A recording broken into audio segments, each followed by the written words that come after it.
Përshëndetje. Po ju rikujtoj se këto 100 detyra vinë të ju përndërta 100 vjetore të pavarësisë së Shqipërisë. Për sot kam përgatitur këtë detyrë.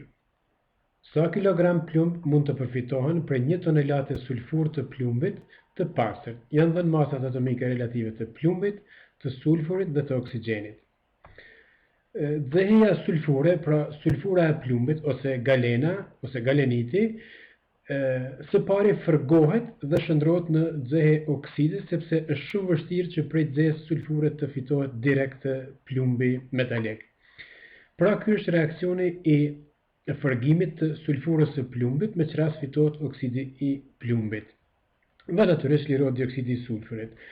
Dhe pastaj duhet të kemi në konsiderat reaksionin e dytë, me që rast dheheja okside e plumbit e përfituar reduktohet me koks deri në plumb elementar.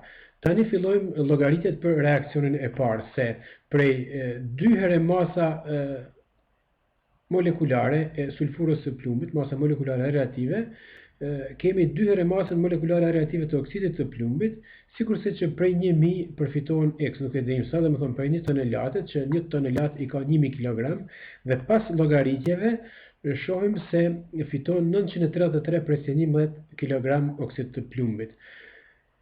Tash bëjmë llogaritjet të reaksionit dytë, se prej masës së oksidit të plumbit përfitohet gjatë reduktimit masa e plumbit, që është 207 prej 2, ndërsa prej masës së llogaritur nga kjo llogaritje paraprake nuk dim sa përfitohen plumb. Dhe pas llogaritjeve, shëmzimit të kësaj me këte dhe pjesëtimit 223 prej 2, do të shohim se fiton 866 prej 22 kg plumb, ose shkurt, prej 1 kg, gjithsesi prej 1 tonelat ose 1000 kg dhehe të pastërt të galenitit ose sulfur të plumbit, përfitohen 866 prej 22 kg plumb metalik.